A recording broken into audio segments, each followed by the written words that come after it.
Hello and welcome back to RamsTalk Podcast. And we've got a very, very special guest today. My guest hasn't just played at the 1992 Olympics, hasn't just played in Euro 96, hasn't just played in the 1998 World Cup. He's also played 143 games for Derby. He's Derby's Player of the Year in 1999. He's got 27 international caps for Denmark. I'm joined today, and I'm very pleased to say I'm joined today by ex-Derby Jacob. You're right. I'm fine, thank you. How are you? I am very good, thank you. Very excited for this conversation. And there's nowhere else I can start without going to your free kick against Manchester United because we put out a tweet asking for people's thoughts and what they wanted to ask you, and that came up in almost every single one. I mean, for younger listeners, if you haven't seen the free kick, you need to go watch it immediately. Against Peter Schmeichel, obviously your international teammate as well, hammered it top corner. I mean, talk us through that. How did that even happen? Yes, it's a very special goal for me. I was actually used to taking quite a few free kicks in Denmark when I played back in Denmark, and I did score a few goals between like 4 to 6 goals a season, and it wasn't from corners; it was free kicks and stuff like that. And for me, having had not the best start, my first game at the baseball ground wasn't that good. It was a disaster. And then to within like 4 weeks or something, play a midweek game against Man United, score a goal against one of the best teams in England at the time. It's sort of like I got to show the fans that I could play football, that I had something about me, and I think it gave me a bit of space and time to develop and yeah, land on my own 2 feet in England. Absolutely. I mean, we mentioned the goalkeeper previously, your international teammate. How did he take that? Oh, he was fine. I've always got on with Peter.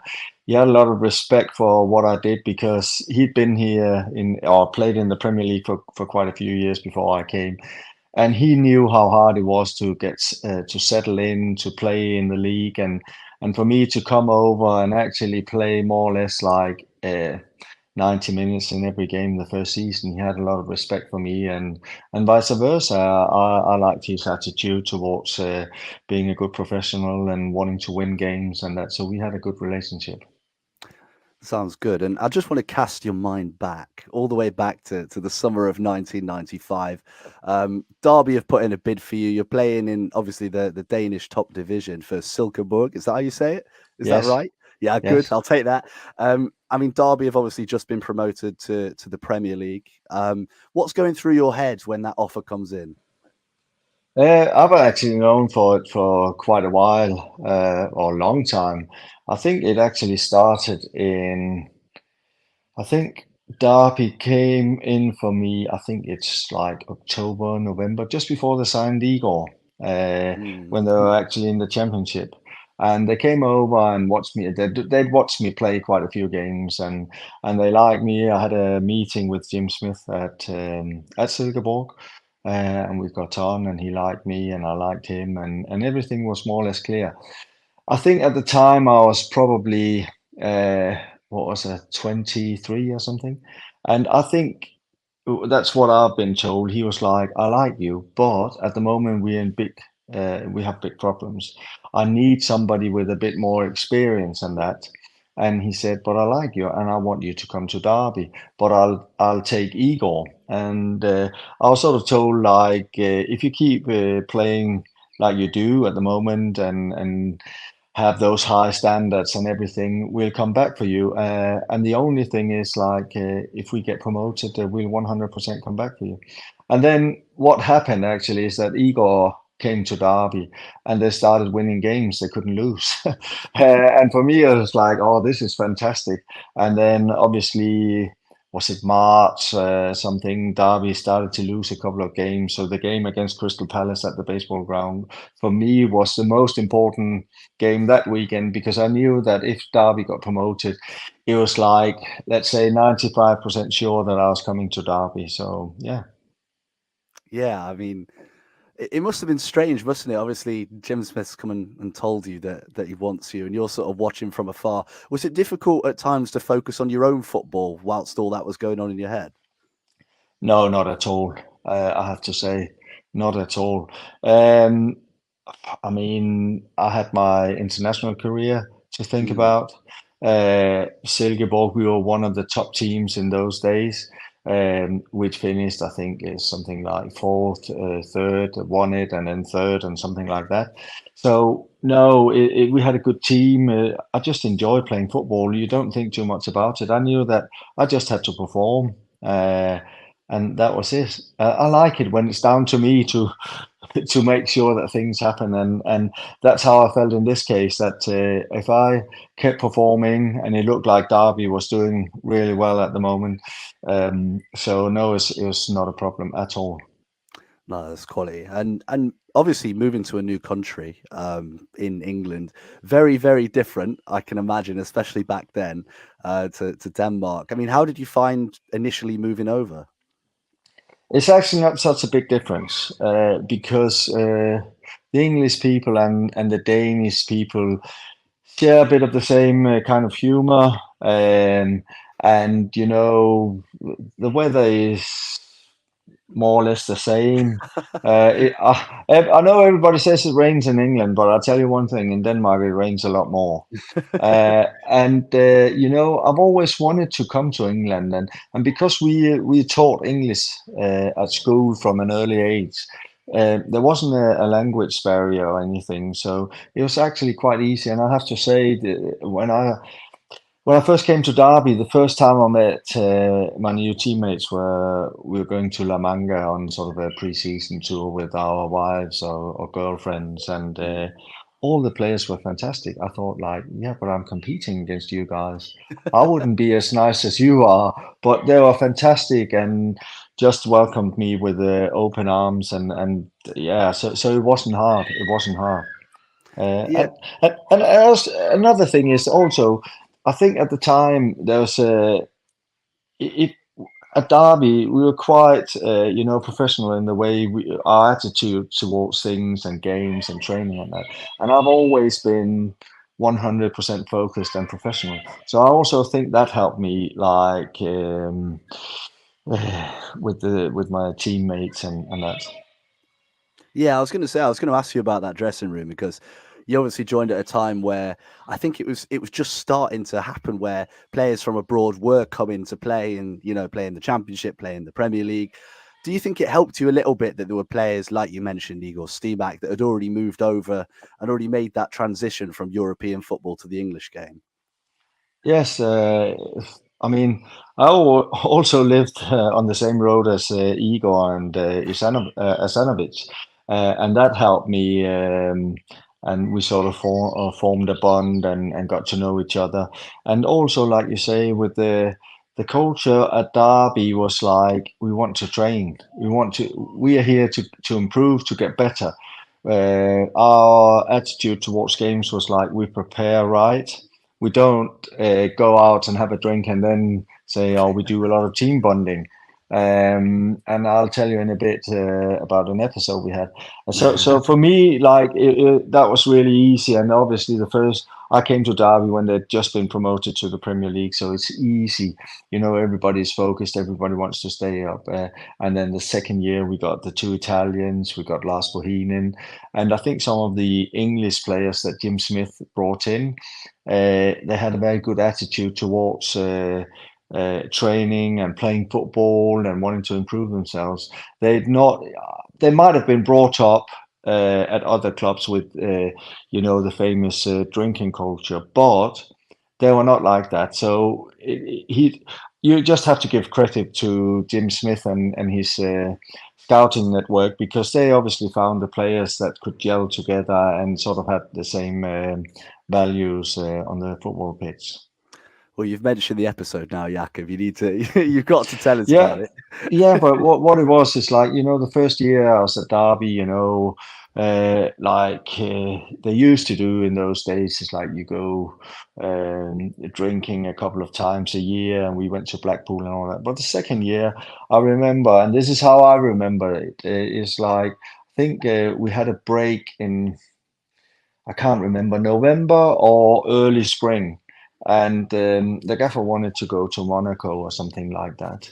But the senior pros and the foreign players were like, no, we don't want to go. We have like 2 weeks between our two games. We want to prepare right for the next game, and I think that helped us. That's why we did so well, and I think that's. It just worked, and you have to, everybody's talking about Jim Smith as old school and all that, but I think he was actually quite adaptable to new things, and he was open-minded towards things that could just make the team better, and yeah, big credit to him. Yeah, I was going to say that's one of the things I've got written down. Playing under Jim Smith, obviously, for a certain generation of Derby fans, Jim Smith is the manager. He is, the man that took Derby to the Premier League and did a really good job keeping them there. I mean, what was it like playing under him? Oh, I love playing on him. He was a bit like, if you're honest and you're allowed to have an opinion, he didn't hold that against you. Um, for me, it's the way I've been brought up at home. It's like it's fair enough to have an opinion if you can back it up. If you can't, you have to shut up. You have to work hard. You have to try and give 100% in what you do. So for me, that was perfect. And we had a very good relationship and understanding. It's like even if and obviously I had games where I didn't perform or where somebody I had to mark scored a lot of goals and that, and just put my hand up, and that was enough for him. So all this about him like having a go at the players. Yeah, sometimes he might have done it at halftime just to get the team going. But if you put your hand up and said, fair enough, Gaffer. That's my fault. Mm. And and that's how most of the players were in our team. They were honest players and didn't hide. I never forget we were playing against Tottenham away, and the manager said to me like, "You have to mark Les Ferdinand." And when we were playing and Tottenham got a corner, Igor said to me, "Jacob, I'll take him. I'll take him." I said, "No, no, no, I need to mark. No, no, you take this one. I'll take him." And he scored. And at half time, the gaffer like had a go at me like, "Why the blah blah blah? Didn't you mark Les Ferdinand?" And Igor put his hand up, and that's how we were as a team. There was nobody like trying to hide and blame somebody else and that. So it's a wonderful time. Yeah, I can imagine. I mean, you've mentioned already that debut, obviously against Leeds. Never the best way to make your debut scoring an own goal. I'm sure you know. I mean, how did you react to that, and how did Jim Smith react to that? Uh, I mean, for me, it was just like it's a nightmare of a game. I'd been away before.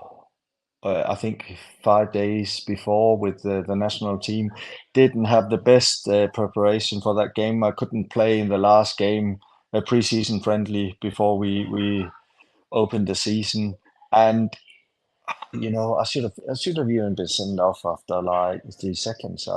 I slipped and stopped the ball with my hand, and I just to this day I honestly believe that the referee thought like I can't send him off after 3 seconds. It's the new season. On your It's like debut as well. on my debut, it's like Ian Ross would have been through, and then I will still remember. I think it's something like after 37 minutes or something. I try and stop a cross and I put it in my own net. And Leeds scored 3 goals that day. Well, two, and I scored one. Uh, and I remember I was crap, but I think fortunately Dean Sturridge had one of those days where he played really well and saved the day, and we got a point. No, it's it's good that you can look back and laugh. I think it's important, isn't it, when you when you do things like that. But yeah, it's good to turn it around. And one of the questions that we got, which I thought was quite an interesting one, was to do with you were described as being quite a hard player at the back, and someone's put, what was the worst injury you ever played through? Um, I've actually had quite a few. I didn't know, but if you look at your foot and you had your big toe and the next one, and that was when I was at Silkeborg, I played for like 4 months with a bone broken there. I didn't know. So when it grew back, there was like a little I don't know, pee on, inside. I had to get away. I've done that. I had like we played against I think it was Leeds, uh, and I got like a really bad cut on my calf. I think it had needed like 17 stitches or something, and I played the next time with it. I think it's just like for me, it didn't really matter. It's like. I was there to perform, and I had a lot of respect for the people that was like paying my wages, in the sense that yeah, it might hurt, but as long it doesn't make anything worse, um, then yeah, then I'll play. Yeah. Yeah, So I'm enjoying listening to the kids having a good time in the background. they're fighting. They're fighting. It's like unbelievable. I don't know how you manage. I mean, you've mentioned some really great Derby players. I mean, you've got the likes of Igor Stimac, like you said, Dean Sturridge. Obviously, you played with Paolo One Chop, and we've talked about one game against Man United, but we have to talk about the other one. I mean, that One Chop goal, you were on the pitch for that. You probably had the best angle of anyone on the entire pitch of that goal. I mean, talk me through what was going through your head when he started running down the center of the pitch. Yeah, one chop. It was funny, he just come over from Costa Rica, and you could see he had great potential, that he was like awkward to play against and stuff like that, and he had something special. And then for him to like play like that at Old Trafford, it was fantastic. And he just had a lot of self-belief and thought like he could do it, and no, wonderful. And to win, was it 3-2? Mm. A fantastic experience. Yeah, I saw a thing that you did with Derby for Rams TV, and you said you had to man mark Ryan Giggs, and pretty much everyone was man marked that day. How did you find that? No, but we were used to it. I remember the first season at Derby, we were playing, the first game we played against Liverpool was Liverpool away. And I think the only player that we didn't man mark was something like the goalkeeper, David James, in goal. Or so. It was unbelievable. But what it did is like, I think it made us hard to play against. It gave us a good foundation, because sometimes we might have like just picked like a point up that we shouldn't have, and that gave us a little bit of a cushion when we had to play against teams where we really needed to win. So you go into those games with a lot of confidence, instead of being nervous. Oh, if we lose this, we'll be on even points or something like that. So in that sense, the management team, they were quite clever in how to prepare for different games. Was that your favourite win playing for Derby? No, I think no, I think we had like quite a few good games, and I think there's an Arsenal game at Pride Park where we beat them, where we were like fantastic. I remember, if I remember it right, I think it was an evening game or something. We were just unbelievable in that game, and you know, we also had we played a game at home against Man United where it at Pride Park where it actually ended like 2-2, but the first half we were like. Played some of our best football, and we're 2-0 up. So I think there's quite a few good games where, for me, it's actually the games that I enjoyed the most. That was the hard ones where you had to defend, where you had to do a lot of work, and that for me that was fun. Where you might talk to or speak to some of the strikers, and they'll go like, "Oh, it's really great when we beat them 5-0 or something like that." But as a defender, that's a boring day at the office. I mean, you've talked about mentality already. Obviously, I've got it written in front of me here. First season, you finished 12th. Second season, you finished ninth. Third season, you finished eighth. And then obviously the fourth season ended up in 16th. But for those first 3 years, obviously you came into the first season as underdogs. How did you find it when you sort of became an established Premier League team? Did you have to change mindset, or was it always the same? I think it helped a lot with the players that the manager brought in. I think especially with Stefano Iranio and bringing him in, not only on the pitch, but he was also very good tactically. So I think that helped a few players in midfield and myself at the back, and we talked about how to press and how to defend and that. So I thought that helped us a lot. Obviously, I think the management team were really good.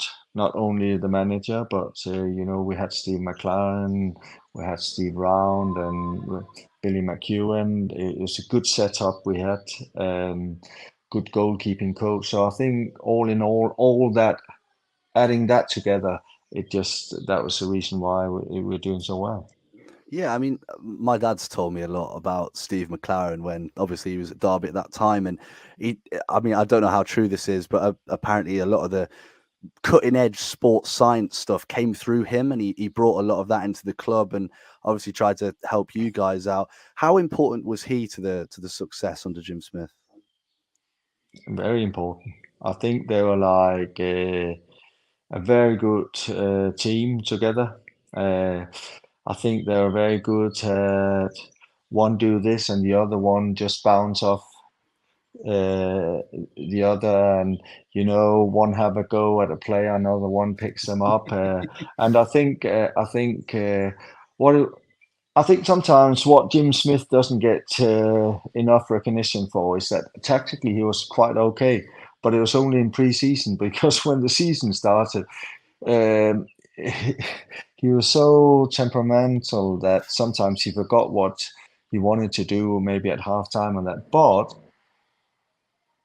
that in mind, I think Steve McLaren was very good at to knowing what they've talked about and telling us what the manager wanted us to do and what he wanted us to do. So in that respect, it worked really, really well. So if we were down, the manager would get us up, and Steve might tell us something. If the manager might actually, for once, be pleased with what we've done at halftime, Steve might tell us, you need to get your stuff together and start playing like this. So I think they were really good.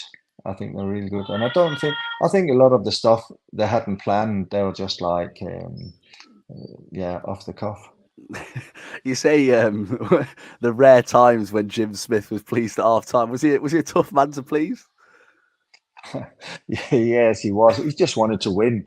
That's the thing you have to keep in mind or bear in mind is that at this level, everybody wants to win, and sometimes you're so focused and want to do well, and it's just little things where after the game you say like, oh, this doesn't matter, but there's like, oh, just do this, and we agreed to do that. And yeah, so he was very hard to please, but on a Monday, if we'd done well at the weekend, he would say to people, you've done well, and I'm pleased, and stuff like that.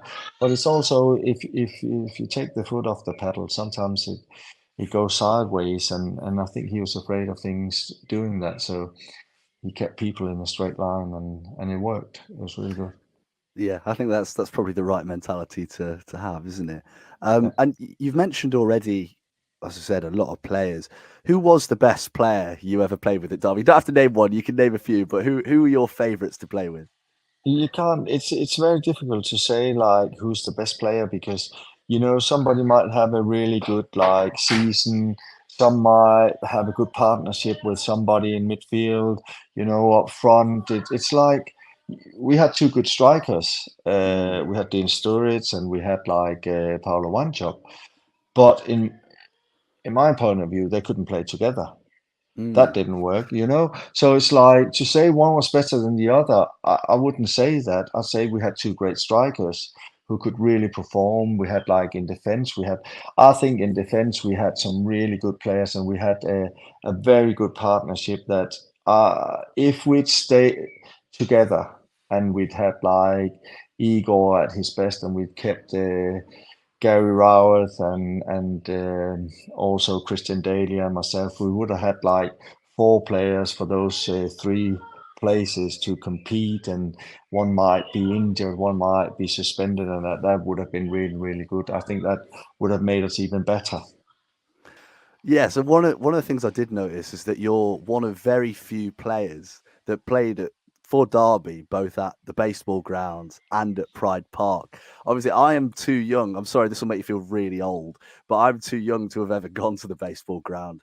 So I can't imagine what it'd be like to watch a game there, let alone play there. But I mean, what I guess I'm going to make you pick your favourite. Which one was your favourite? And which do you think you played your best football at? I think I have to say, like, the baseball ground was fantastic. It had something special, it had a lot of history, it had a lot of soul. And it's not only the baseball ground. I played at Boocock Park, I played, at Highbury, I played at the old stadiums and stuff like that. And for me to have done that, it's that's actually my best memories of playing in the UK, to have done that. And I think that's something really special. And when you speak to people today and you talk about what was good in your career and stuff like that, you mention, oh, I played there, I played that, I played, at Anfield, in the old days, and it's whereas today I think all the stadiums, they look the same. Mm, You don't know whether you are at the Emirates or you're in Madrid or in Germany. Whereas in those days, uh, for me, it's just like I was lucky enough to come at a time where I still got a bit of the old history and magic of the old English football and mm. Premier League or yeah. Yeah, no, that's great. But I mean, Pride Park, obviously, where Derby play now, I saw a quote that you put out about how it helped you when you were playing football, having a pitch that was made of grass instead of one that was mostly mud. I mean, do you think it helped with Derby's development, obviously going up into the Premier League? Do you think it made you a better team? Yes, what it was, I think the first season when we played at the baseball ground also helped us to stay up. Some of the teams, the bigger teams, come to the baseball ground. It's old, the pitch in January, February. There's no grass, there's nothing. It's very, very difficult. So that helped us pick up a few points. But then, like you say, we went to Pride Park, we got Stefano, and we built on that. We started to play a bit more, and that really helped us. A fantastic pitch and stuff like that. So no, it's really good. Yeah, no, it's yeah, and I mean, you've mentioned a lot of grounds. You mentioned a lot of players as well. I mean, some of the players that you'll have played against at that time. Some people in England would call that prime Barclays because you look back, some of the like we've mentioned Ryan Giggs already. You've got a lot of the class of '92 is still playing. Who were the best players that you played against and the most memorable players that you faced when you were at Derby? I mean, obviously, we played against the Man United team of '99 that won the treble. I mean, that was a great team. We played against the invincible team from, like Mm, Arsenal. We played against uh, Liverpool, and I think, like, one of the players from Liverpool that we played against, who was like unbelievable, is John Barnes. I mm, mean, what a lovely football player. So no, I got to play against a lot of great players who has like help make the history of the Premier League and make it so popular. So yeah, it actually makes you're like proud when you've been a part of that. that's great stuff. And obviously, looking at one of the things I mentioned in the intro was winning Derby's Player of the Year in 1999. I mean, we've had a lot of players win that Player of the Year, but to win it in a season where we, finished possibly one of our highest ever positions in the Premier League. I mean, how special for you was that? That's very special. For me, it's like, when you play football, you play for your club, you try and do well, you try and please the fans, make sure that they have a good time when they go and watch football. And then for them to actually give you this prize and recognize the effort that you've put into to training and the games and stuff like that. So that for me means that as much as winning the league like I've done twice in Denmark, because that's something that I've taken pride in, is like I'm not one of those that excites with like scoring fantastic goals. Yeah, I know I scored that one against Peter Schmeichel, but but to be recognized for uh, doing a great job and being a good football player and that. And like you say, it's one of the seasons that where they probably finished highest in the Premier League, and to be voted Player of the Year is yeah, really good. I'm very very pleased with it. Yeah, I can imagine. I can imagine. I'm going to talk about you. Obviously, left Derby in the summer of 2000 to go to Copenhagen, and you played under what would be a future England manager in Roy Hodgson. I mean, what was it like playing under Roy? Fantastic. I loved him, and he loved me. I mean, I was what he just needed to have success. We obviously won the championship in Denmark together. He wanted to take me to Italy with him. He went to Udine, Mm, but the club didn't allow it because they said like we lose the manager and we lose our best player. We can't do that. The fans will kill us. But he was fantastic. He's a very, very, very good coach, and I really liked him. Like I have a lot of respect for what Steve McLaren did at Derby, and like the way he coached and his tactical mind and everything. Roy was the same. He was a very, very good coach, and we played some unbelievable football under him. yeah, I can imagine. I can certainly imagine. And did you expect him to still be managing at this age? I mean, he's retired about 3 times. I can't believe he's still going, to be honest. No, I can remember I spoke to him it's a couple of years ago, and I was like, he said, "Oh, just if you're ever in London, come and visit me at Crystal Palace, and you can see the training ground." And I said, "Yeah, yeah, I'll do that." And then he stopped, and I thought, I didn't get time to do that. And then all of a sudden he's back, and but I never got around to see him. And no, he's just a football man, isn't he? It's like he doesn't know what to do at the weekends if he hasn't got a game because he's done it for like, I'm not saying 50 years, but almost. Yeah, it's a lot of years, isn't it? It Yeah. really is a lot of years. And I mean, another thing I mentioned in the intro, you played at 3 international tournaments. But one I'm really interested in is the Olympics. Because over in England, there's a guy called Micah Richards. I don't know if you know of Micah Yeah. Richards, but he played at the Olympics for Great Britain, and he talks about it all the time. And he paints quite an interesting picture of what it was like. What was your experience playing at the Olympics? I have to tell you one thing. I've actually played at 4 different tournaments. Ooh, I've actually won the Intercontinental Cup with Denmark, the first one that was ever held. So I've actually played at all 4 tournaments you can play at as a professional football player.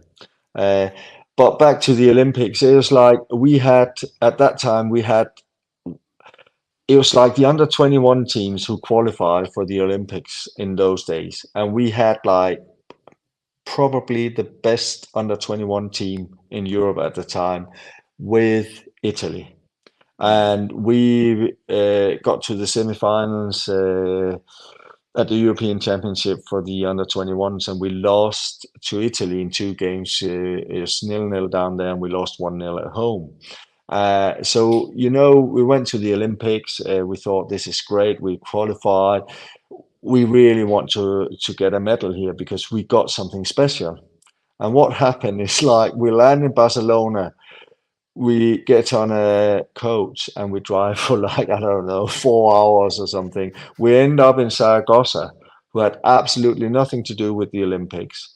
And it was so hot. It's like unbelievable. When we went to the games, it was like 37 degrees Celsius in the shadow. It was so hot, and we had a disaster of a tournament and went home after 3 games. oh God. And and because like the season in Denmark starts so early, we didn't have time to stay at the Olympic Village.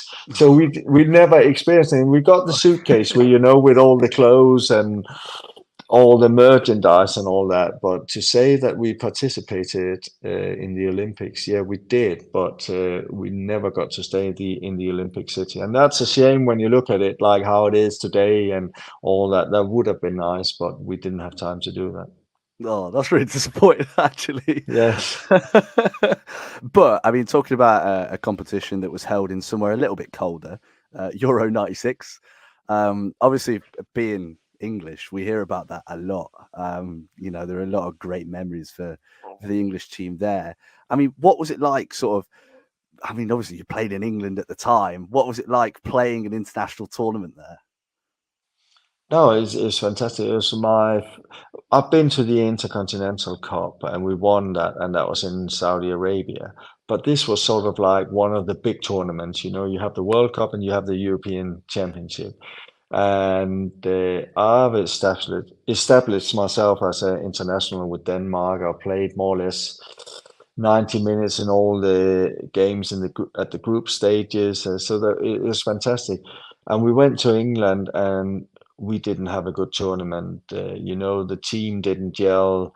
The manager at the time, he'd taken a lot of us who went to the Olympics and integrated into the team. But when we got close, within like we'd qualified for the Euro '96, he started to bring back some of his old players that he'd won the European Championship with in '92, and that it just didn't work. To let us put it that in that way, it was a disaster, and it was a shame. Yeah. Yeah, I can imagine. I mean, '98 World Cup as well. But I mean, you've played in some decent competition. I know you keep saying it didn't go to plan, but I mean, from an experience perspective, playing at a World Cup must be one of the best feelings for any player. Oh, it's fantastic. And we went to the quarterfinals, and Denmark has never ever got any further, or even to the quarterfinals, or any further than that. So, and we lost to Brazil 3-2, who went on to play in the final. I mean, it was fantastic. We had like it was a long time. It was 7.5 weeks we were away from home in total, uh, but it was great. And with the Denmark, it's like we were staying up in the hills, and our wives were staying down, close to the beach, and we were allowed to go down and visit them and that. So it's a really, really good experience in that way. The Danish FA and in those days, the manager of Denmark, they were quite relaxed about it. They knew that we had to be treated in a different way than, for example, the Germans and Italians. That wouldn't work for us. So that was a good experience, and we had a really, really good team, fantastic team. When I look back, players on the bench. I was on the bench. I was captain in the UK. I played every Saturday in the Premier League. We had Alan Nielsen, who played for Tottenham. I think he just won. He just scored in the FA Cup final. Yeah. I think it was around that year. We had one who just won the German Championship, and we were all sitting on the bench in some of those games. So we had a really good team, but we had a good togetherness, and that's why we did so well. There's a lot made of the difference between players playing for club and country. I mean, in England, we have a few players that seem to turn up all the time when they play for their country, but seem to struggle for their club, and vice versa. What did you find different between playing for Derby and playing for Denmark? Uh, Obviously, your status within the team. At Derby, I've done well. Uh, well, I had a good position within the team and that. Whereas when you go to Denmark, in those days, unfortunate for me, we played four at the back, and the two who was playing central, they played together at club level in Denmark. I know that one played for West Ham, another one played for Fenerbahce in Turkey, and that, but they knew each other so well. So if I had to have a game, it was as a right back in a classic 4-4-2, and that didn't suit me. So for me, my best games I had for Denmark, and I maybe had like five really good games, was when I played in a back three or back four, where I played central. So for me, I have to be honest and say I enjoyed more playing for my club team than my country. Mm. That's quite interesting, yeah, because I mean we've spoken to a few people about this, and everyone seems to have a different view of what they think. So yeah, it's really interesting to sort of get your view on that. And yeah, I guess that's one of an important question. Did you find it difficult at times having to play out a position when you play for your country? Because yeah, having to sort of you're so used to playing a specific role. You play it really well. You know, you're in the top half in the Premier League. The fans love you, and then you go and play internationally. You sort of played a little bit out of position. Did you find it a little bit difficult at times adapting to that? Yes, and that it, no, not just a little bit difficult. It was very difficult because I was not used to playing in that position. I knew where my strength was. It's like playing central or man marking somebody. So all of a sudden to have to play as a right back, a classic old school right back. That was difficult. It was like, with the manager at Derby, they saw me play every weekend. They knew what I could do. And when I was with the national team, and I'll tell you this, and it's actually true. It's like I got dropped from a game. We played. We had two qualifiers like coming up. We played one away. I think it was to one of the old, one of those new countries in ex-Yugoslavia, and we Mm, lost 2-0. And we were going to play Croatia afterwards. And the manager said to me, he said, Jacob, I have to drop you. Okay, fair enough. And his excuse for doing that was that we were going to play Croatia. And they had Suka up front and boxes, and they were really good in the air. And I just turned around to him and said, like, listen, I just told you this episode with Tottenham and Les Ferdinand. I said, I'm being put to man mark Les Ferdinand at corners and players like that in the Premier League every weekend, and you say that I'm not good enough to like man mark here. So it's like I was standing there and I just thought like, well, he doesn't know what I'm capable of, this manager, and that made it difficult for me.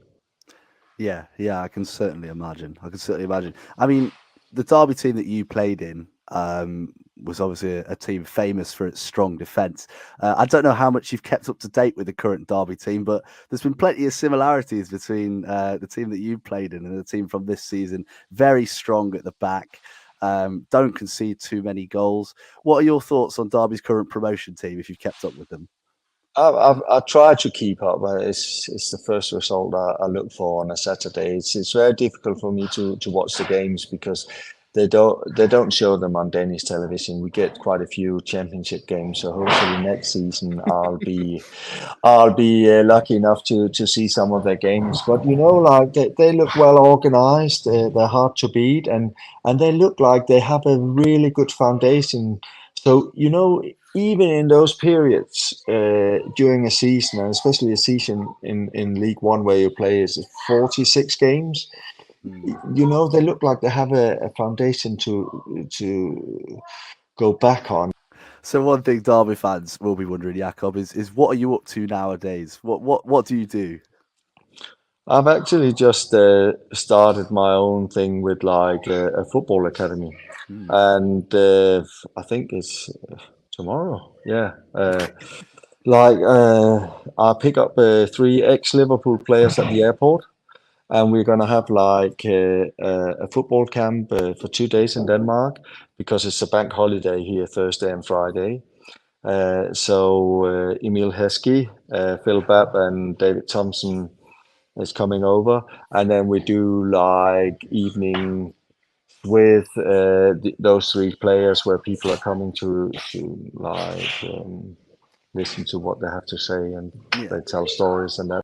And one thing I have to say as well before we finish, my mum probably won't appreciate me saying this, but my dad always says that I'm named after you.